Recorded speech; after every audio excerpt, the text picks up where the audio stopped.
नमस्कार, मैं दीपक शर्मा और मेरे यूट्यूब मंच पर आपका स्वागत। दोस्तों, देश की जो निचली अदालतें, जो लोअर कोर्ट्स हैं, इनके फैसलों पर भले ही सवाल उठ रहे हों, लेकिन सुप्रीम कोर्ट ने, देश की सबसे बड़ी अदालत ने आज फिर बीजेपी की डबल इंजन की सरकारों को तबीयत से ठोंका है।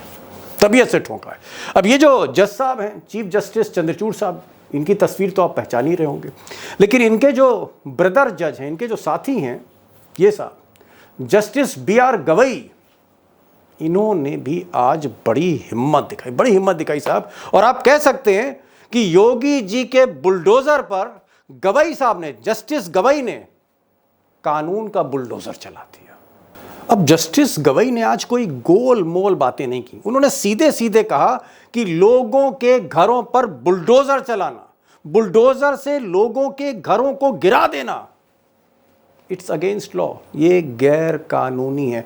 और अगर मैं उनका एग्जैक्ट बयान पढ़ूं तो जस्टिस गवई साहब ने कहा कि अगर कोई व्यक्ति दोषी भी है, कन्विक्ट है, दोषी है, आरोपी है, तो भी उसके घर को गिराया नहीं जा सकता। मैं रिपीट कर रहा हूं, अगर कोई व्यक्ति दोषी भी है तो भी उसके घर को गिराया नहीं जा सकता है।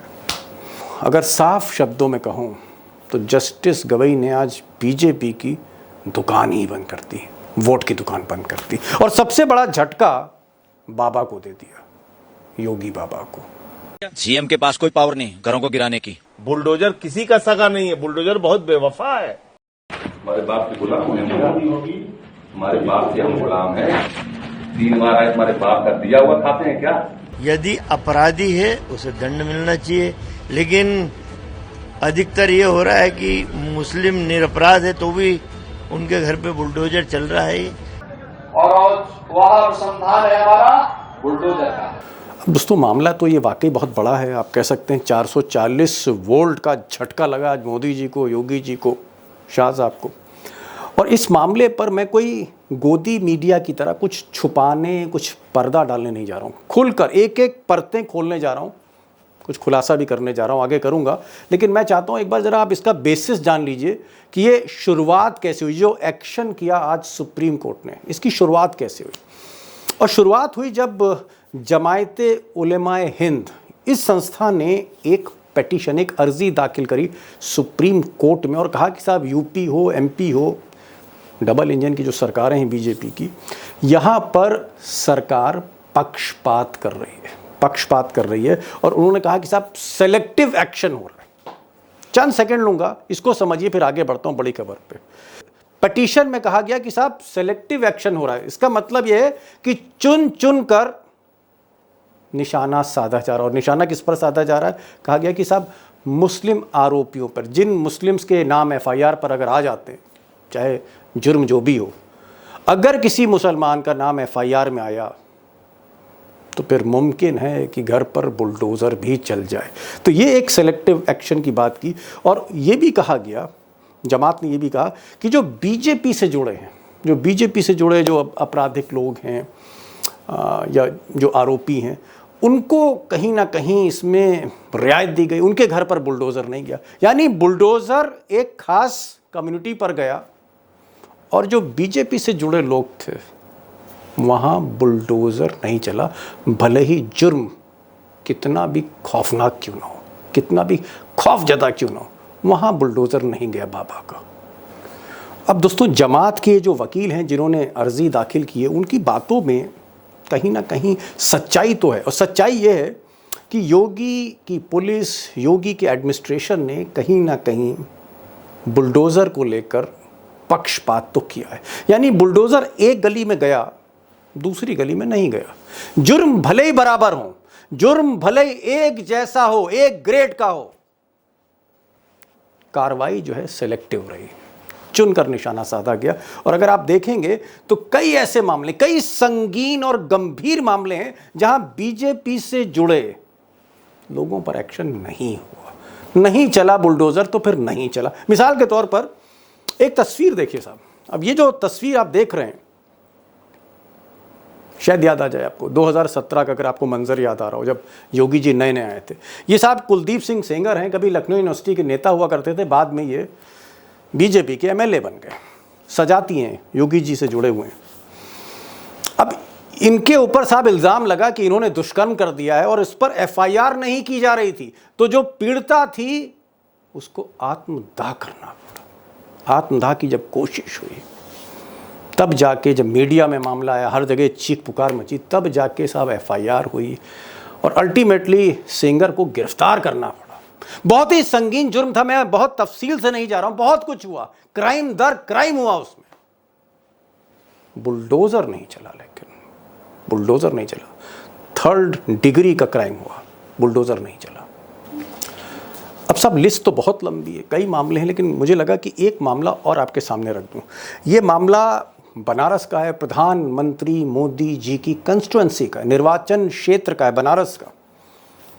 नवंबर 2023 की घटना, बहुत पुरानी नहीं है, पिछले साल की है। चुनाव हो रहे थे जिस वक्त मध्य प्रदेश में, छत्तीसगढ़ में, उसी की बात की है। BHU campus, Banaras Hindu university के आईआईटी कैंपस में एक छात्रा के साथ ये जो 3 लड़के हैं, गन पॉइंट पर दुष्कर्म किया गया। भयावह रात थी और इसमें भी एफआईआर नहीं लिखी गई, क्योंकि ये जो लड़के हैं या ये जो आरोपी हैं, ये बीजेपी आईटी सेल के पदाधिकारी थे, बड़े बड़े नेताओं से इनके संबंध थे, रिश्ते थे, और मामले को दबाया गया।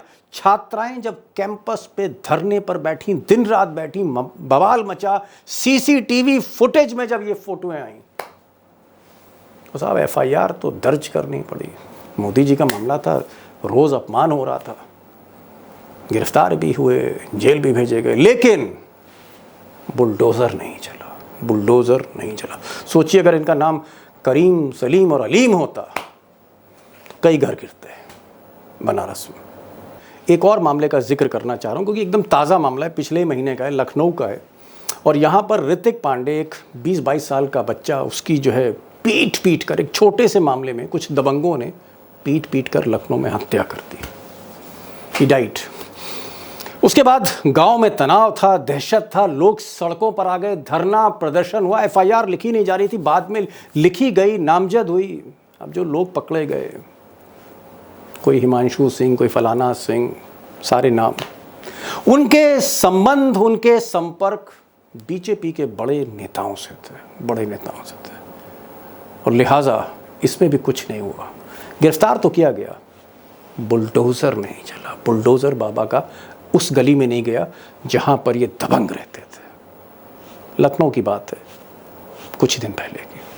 अब दोस्तों, ऐसे कई मामले हैं जहां पर बुलडोजर जो है, बड़ा सेलेक्टिव एक्शन पुलिस ने किया उसका। किसी गली में गया और किसी गली में नहीं गया। धर्म के नाम पर, जात पात के नाम पर, सत्ता और विपक्ष के नाम पर बुलडोजर ने बहुत कुछ किया। आप कह सकते हैं बुलडोजर एक वोट की मशीन बन गई थी। और क्या इस मशीन पर अब ब्रेक लगने जा रही है? Big question. क्या इस मशीन पर ब्रेक लगने जा रही है? और आने वाली 17 तारीख,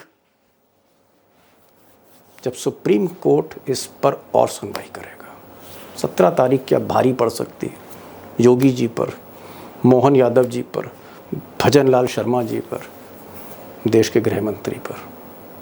और सबसे बड़ा सवाल, क्या जस्टिस गवई ने आज हिम्मत दिखाकर बाबा की दुकान, बीजेपी की दुकान बंद कर दी, शटर गिराने की कोशिश की है? 2 खास मेहमान होंगे हमारे साथ, प्रोफेसर रविकांत होंगे। रविकांत साहब उत्तर प्रदेश की वो पहली शख्सियत थे जिन्होंने बुलडोज़र को लेकर आवाज़ उठानी शुरू करी।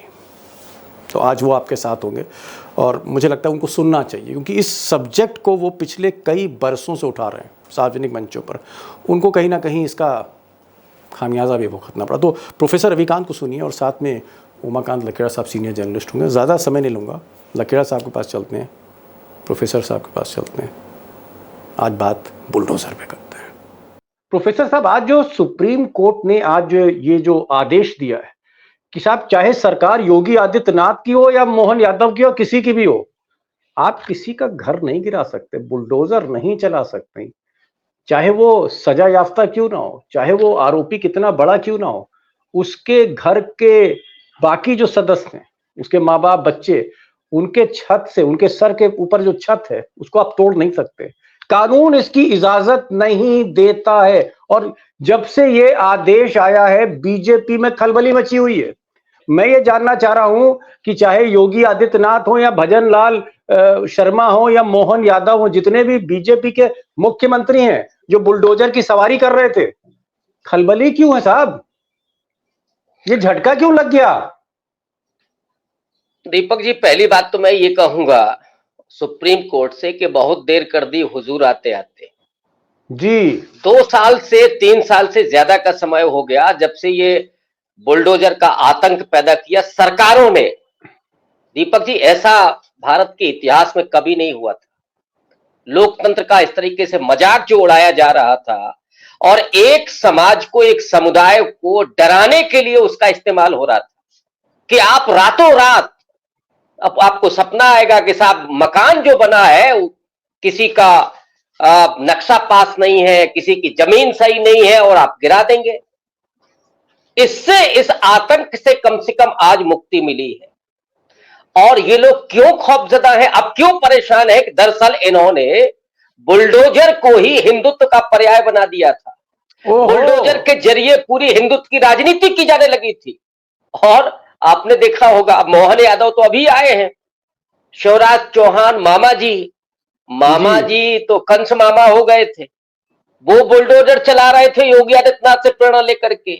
भजन लाल शर्मा चला रहे थे। यहां तो 1 पे 11 हो रहा था, कौन कितने ज्यादा मकान गिरा सकता है, कौन कितना बुलडोजर चला सकता है, इसमें होड़ लगी हुई थी। और आज इन सब से सुप्रीम कोर्ट ने हथियार छीन लिया हिंदुत्व का। तो अब ये क्या करेंगे, किस आधार पर राजनीति करेंगे? क्योंकि इन्होंने छोड़ा तो कहीं नहीं।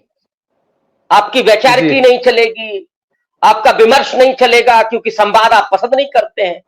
जो आपके खिलाफ बोलेगा, आपके गलत नीतियों के खिलाफ बोलेगा, उस पर आप बुलडोजर चलाएंगे। तो ये जो चाबुक चला है आज सुप्रीम कोर्ट का, उसे बहुत पहले हो जाना चाहिए था, लेकिन देर आए दुरुस्त आए। आज जो हुआ है उससे निश्चित रूप से ये जो बेलगाम सरकारें हैं उन पर लगाम लगी है।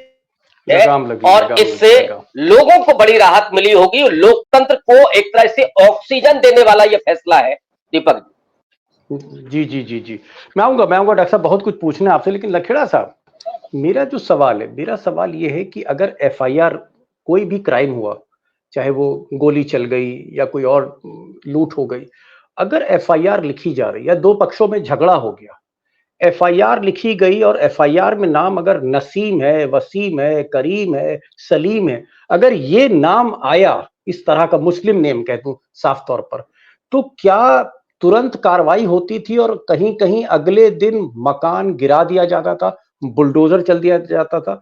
ये एक संयोग है, ये एक प्रयोग है, या इंस्ट्रक्शन था कि नहीं अगर ऐसा होगा तो ये होगा? मैं आपसे पूछना चाह रहा हूं, क्या इसके पीछे, पर्दे के पीछे कोई गुपचुप एक तरह की रणनीति थी कि भाई मुसलमान अगर कोई एफआईआर में आ जाए, थोड़ा सा भी शातिर हो तो घर इसका गिरा दो, इस तरह की बातें थी? पर्दा नहीं है दीपक जी, पर्दा नहीं है, नंगा नाच है ये पर्दे नहीं कह सकते, पर्दा थोड़ी कह सकते हैं। पर्दा तो ये कह सकते हैं आप गुपचुप के कर रहे हैं। ये तो आप जो है पूरा जुडिशियल सिस्टम को खत्म कर दिया है। आप करें जुडिशियल सिस्टम का कोई एग्जिस्टेंस नहीं है। जो न्यायिक, जो अदालतें हैं, कोर्ट है, कचहरी है, उसका कोई सिस्टम में रूल ऑफ लॉ है ना, एक शब्द होता है जो हम एडवोकेट्स एंड जज और वकील और पत्रकार, रूल ऑफ लॉ है इस देश में कि नहीं है? ये देश संविधान से चलता है कि नहीं चलता? ये देश हिंदू और मुसलमान के नाम पे चलेगा? ये देश मुसलमान के लिए अलग कानून से चलेगा और हिंदू के लिए अलग कानून से चलेगा? ये जो 2022 जून 2022 से ये हालांकि इसका सिस्टम शुरू हो गया था 2019 से, लेकिन 2022 में कानपुर में मोहम्मद जावेद जो सोशल एक्टिविस्ट थे, बिजनेसमैन थे, उन्होंने नुपुर शर्मा को जब प्रोफेट मोहम्मद के खिलाफ टिप्पणी के मामले में वहां प्रदर्शन हुए, धरना हुआ, तो नुपुर शर्मा को गिरफ्तार नहीं किया, जिसकी वजह से दंगा फसाद हुआ।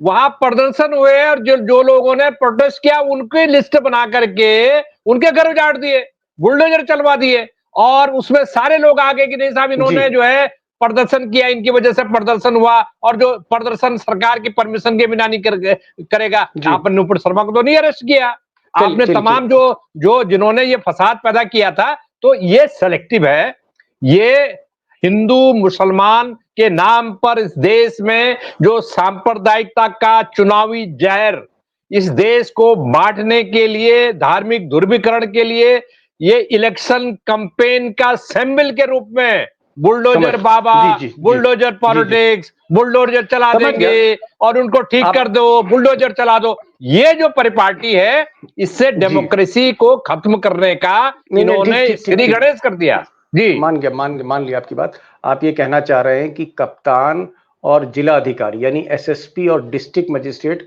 अगर यही जज हो जाएंगे और बिना किसी सोची समझी रणनीति के तहत कानून की किताब देखे बिना, खोले बिना, अगर किसी का घर उजाड़ देंगे, अगर उसका नाम वसीम या करीम है, तो ये सिर्फ और सिर्फ चुनावी राजनीति को लेकर, माहौल गर्म करने को लेकर इसका इस्तेमाल बुलडोजर का हो रहा था। लेकिन यहाँ पर एक चीज और पूछना चाहूंगा प्रोफेसर साहब, आप तो उत्तर प्रदेश का चप्पा चप्पा आपने चुनाव पर कवर किया है। क्या पंचायत चुनाव हो, जिला अध्यक्ष का चुनाव हो, विधानसभा का कोई बाई इलेक्शन हो, क्या ये बातें सही हैं कि समाजवादी पार्टी अगर मजबूती से लड़ रही है तो पता लगा कि साहब जो समाजवादी पार्टी का उम्मीदवार है या उसका जो चाचा है, जो फाइनेंसर है इटावा में, मैनपुरी में, कहीं भी, उसके यहाँ घर पर भी बुलडोजर चलते थे? क्या कहीं ना कहीं बुलडोजर का इस्तेमाल चुनाव में हथियार के तौर पर हो रहा था उत्तर प्रदेश में? मैं ये जानना चाह रहा हूँ। हाँ, निश्चित रूप से वो भय पूरा पैदा करने के लिए, और उसके जरिए बहुत सारे लोगों का नॉमिनेशन वापस किया गया, बहुत सारे लोगों का वोट कहीं और डलवाया गया, लोगों को उठा लिया गया बाकायदा। ये जो चल रहा पूरा भय का, मतलब पूरा आतंक का माहौल, समाजवादी पार्टी या कांग्रेस का कोई उम्मीदवार पर्चा भरने जा रहा है तो बुलडोजर दिखा दिया जाता था कि देखो भाई ये बुलडोजर है, गब्बर सिंह आ रहा है तुम्हारे घर पे कल सुबह, नामांकन वापस ले लो। इस तरह की चीजें होती थी। बुलडोजर गब्बर बन गया था। एकदम इसमें कोई शक नहीं है, और लगता ही नहीं था कि कोई कानून का राज है। इसीलिए दीपक जी, डॉक्टर अंबेडकर ने इस एक बात को कहा था कि संविधान कितना ही अच्छा क्यों ना हो, अगर उसको लागू करने वाले लोग बुरे हैं तो वो संविधान बुरा साबित होगा। कानून का उपयोग कौन कर रहा है, दुरुपयोग कौन कर रहा है? तो आप केवल मुसलमान है, और मैं एक और उद्घाटन कर दूं आपके चैनल पे जी दीपक जी, जितना बुरा हाल इस समय थानों का है, वहां पर खुलेआम ये चलता है कि मुस्लिम अगर किसी भी मामले में कहीं भी दिखता है, दूर भी दिखता है, उसको उठा लो और इतना पैसा उससे लो। और ये बात मैं जब कह रहा हूं तो बहुत जिम्मेदारी से कह रहा हूं, एक नहीं कई थानेदारों ने ये मुझे बताया है कि ये पूरे तरीके से यही चल रहा है कि मुसलमान है तो इतना पैसा वसूल करो कि उसका घर बिक जाए। एक तरफ तो ये आलम है, और दूसरी तरफ जो प्रशासन है, जो सरकार है, केवल नसीम, करीम, अलीम ये अगर नाम होगा तो आप उसके घर पर बुलडोजर चला देंगे। ये चल क्या रहा है इस देश में? कोई कानून नहीं है, कोई न्याय नहीं है, कोई संविधान नहीं है, सब कुछ ताक पर रख करके आप केवल आतंक पैदा करना चाहते हैं। जब वो वोट डालने जाए तो आप लाठियां बरसाते हैं, जब वो चुनाव पर्चा भरने जाए तो आपका बुलडोजर खड़ा हो जाता है। ये है क्या? मुझे लगता है आज जो सुप्रीम कोर्ट ने किया है वो बहुत बड़ा सबक है इस राजनीति को। और हिंदुत्व की राजनीति का आलम तो दीपक जी ये हो गया, हमारे हिंदू धर्म में जो देवी देवता है उन सबके अपने अस्त्र शस्त्र हैं। योगी बाबा को बुलडोजर बाबा बना दिया साहब, एक नया ईश्वर पैदा कर दिया। अब सोचिए आप किस तरह के प्रतीक हम कर रहे हैं भय पैदा करने के लिए। ये लोकतंत्र में नहीं संभव है। हर व्यक्ति का सम्मान है यहां, चाहे वो महात्मा हो, चाहे मजदूर हो, चाहे वो किसान हो, चाहे वो दलित हो, चाहे रिक्शा वाला ही क्यों ना हो, हर व्यक्ति की अपनी गरिमा है जी। लेकिन धर्म के आधार पर, जाति के आधार पर इस तरह की प्रताड़ना ये संविधान के खिलाफ है, कानून के खिलाफ है। और इसीलिए आज सुप्रीम कोर्ट का फैसला बहुत स्वागत योग्य है। स्वागत योग्य फैसला। खैर ये बात सही है, देर आए दुरुस्त है, लेकिन कम से कम हिम्मत दिखाई सुप्रीम कोर्ट ने। वरना जिस तरह से जुडिशरी कंप्रोमाइज थी, जिस तरह से मीडिया अभी भी कंप्रोमाइज्ड है, इस तरह की अगर पिटिशंस होती थी, अगर इस तरह से कोई गुहार भी लगाता था, चाहे इलाहाबाद हाई कोर्ट हो, चाहे सेशन कोर्ट हो, चाहे निचली अदालतें हों, कोई सुनवाई नहीं होती थी। लखेड़ा साहब, आपको क्या लगता है कि धीरे-धीरे अब जुडिशरी का मूड भी बदल रहा है? क्योंकि ये बात सही है कि जुडिशरी आज से कुछ बरस पहले एकदम चुप थी, खामोश थी, और कभी-कभी तो ऐसा लगता था कि इंसाफ मिलेगा नहीं। लेकिन क्या जुडिशरी भी समझ रही है कि भाई मोदी जी बैसाखी पर हैं, अब चली चला की बेला है? क्या ये मैसेज अब जा रहा है देश में? देखिए, मैं आपको बता दूं कि जुडिशरी की जो ट्रेनिंग है और संविधान के खिलाफ संविधान के भीतर जुडिशरी को जो अधिकार है, ऑटोनॉमी है जो जुडिशरी को, तो मैं जो जुडिशरी को देखता हूं, हायर जुडिशरी को खास तौर पर, लोअर जुडिशरी तो चर्चाएं बंद कीजिए। लोअर जुडिशरी का तो इतना बुरा हाल है कि आप वहां कुछ भी करेंगे तो वो वहां चल ही नहीं सकता, खासतौर पर उत्तर प्रदेश में। मैं बाकी राज्यों की बात नहीं करता हूं, लेकिन हालत यह है कि जुडिशरी तमाशा देखती है। ये जो बुलडोजर पॉलिटिक्स है, मैं बहुत बड़ी शिद्दत के साथ, बड़ी जिम्मेदारी के साथ ये कह सकता हूं कि 2019 के बाद भारत में, उत्तर प्रदेश में ये बुलडोजर पॉलिटिक्स शुरू हुई और जुडिशरी ने, लोग गए अदालतों के पास, तो ये अदालतों के पास गए, साहब इनका घर इलीगल बना हुआ था, जुडिशरी ने कोई एक्शन नहीं। सैकड़ों घर, आप, मेरे पास आंकड़े नहीं है तो मैं नाम गिना दूं, कुछ तो मेरे पास नाम है, सैकड़ों घर टूटे हैं। दिल्ली के में दंगा हुआ, जहांगीरपुरी में सांप्रदायिक दंगा हुआ 2022 में, और जुडिशरी ने जो आज का फैसला है, मैं ये उम्मीद करूंगा, ये अपील करूंगा कि एक इंट्रीम ऑर्डर पास करे जुडिशरी, और जितने घर गिराए गए, चाहे वो छतरपुर में गिराए, चाहे वो कानपुर में गिराए हो, चाहे मेरठ में गिराए हो, चाहे वो दिल्ली में जहांगीरपुरी गिराए हो, कहीं भी गिराए हो, जस्टिस गवाई ने सबको उनके घर वहीं पे बनवाइए, जो घर थे वहां बनाइए उनको, जो जान माल का नुकसान हुआ। जी।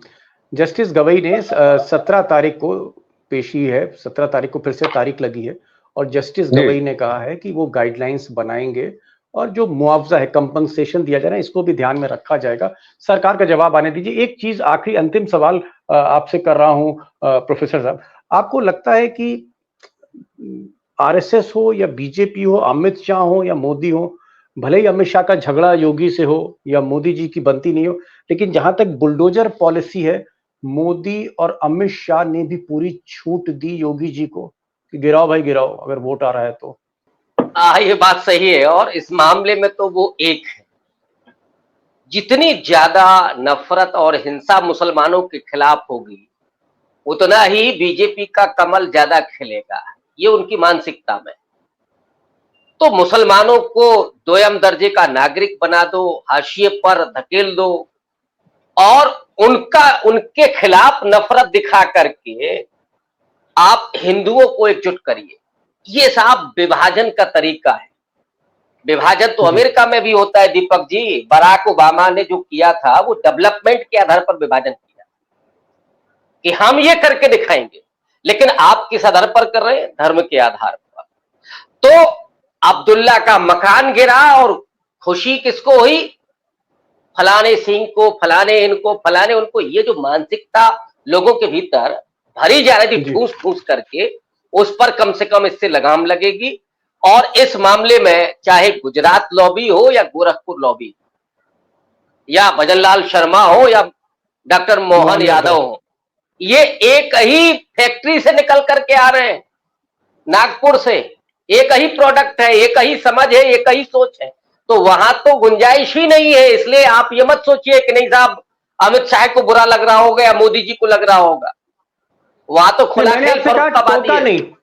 मैंने आपसे कहा, मेरा सवाल था कि इन्होंने क्यों नहीं टोका? अमित शाह तो टोक सकते थे भाई, गृह मंत्री। नहीं, सवाल ही नहीं उठता है, वो उस एजेंडा का हिस्सा है। वो वहां तो सवाल ही नहीं। मैंने कहा कि एक ही प्रोडक्ट, फैक्ट्री का प्रोडक्ट है, वो एक ही फैक्ट्री का प्रोडक्ट है।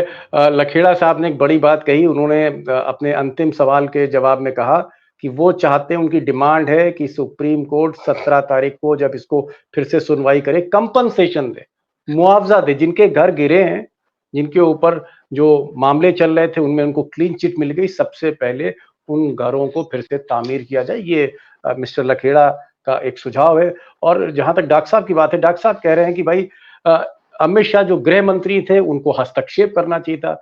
भले ही आपस में लड़ाई हो कुर्सी को लेकर, भले ही अमित शाह में या मोदी जी में या फिर योगी आदित्यनाथ में जो खींचतान चल रही है, आप देख रहे हैं Gorakhpur lobby versus Gujarat lobby. Doctor साहब का ये कहना है कि जब एजेंडे की बात आती है, राजनीति की बात आती है, तो सब ये लोग एक हो जाते हैं, क्योंकि एक ही फैक्ट्री और एक ही सोच से निकले। बहरहाल आज मैं स्वागत करूंगा दोस्तों, सुप्रीम कोर्ट ने एक बहुत बोल्ड डिसीजन लिया है और मैं सल्यूट करूंगा जस्टिस गवई को कि इन्होंने हिम्मत दिखाई, क्योंकि इस दौर में जहां पर फैसले इस तरह के आदेश, इस तरह के जजमेंट, इस तरह के ऑर्डर्स वो टाइपराइटर से टाइप नहीं हो रहे थे हाई कोर्ट में, सुप्रीम कोर्ट में, कम से कम एक दौर की शुरुआत हुई है जहां लगता है कि हाँ एक इंसाफ है, वो मिल सकता है, इंसाफ मिल सकता है। ये एक बड़ी शुरुआत है और इसीलिए डॉक्टर साहब ने भी इसका स्वागत किया, लखेड़ा साहब ने भी स्वागत किया, हालांकि देर हुई है सुप्रीम कोर्ट को फैसला देते देते। लखेड़ा साहब बहुत बहुत शुक्रिया इस प्रोग्राम में आने का। और प्रोफेसर साहब जब से आप आ रहे हैं, आज तो हरी शर्ट पहन के हैं, सब कुछ हरा भरा ही दिख रहा है हम लोगों को, और कल बहुत से कमेंट आए और लोग आपको सुनना चाहते हैं, तो आते रहिए हमारे इस प्रोग्राम में। Thank you so much Lakhera साहब, thank you so much professor साहब, thank you so much for joining this programme.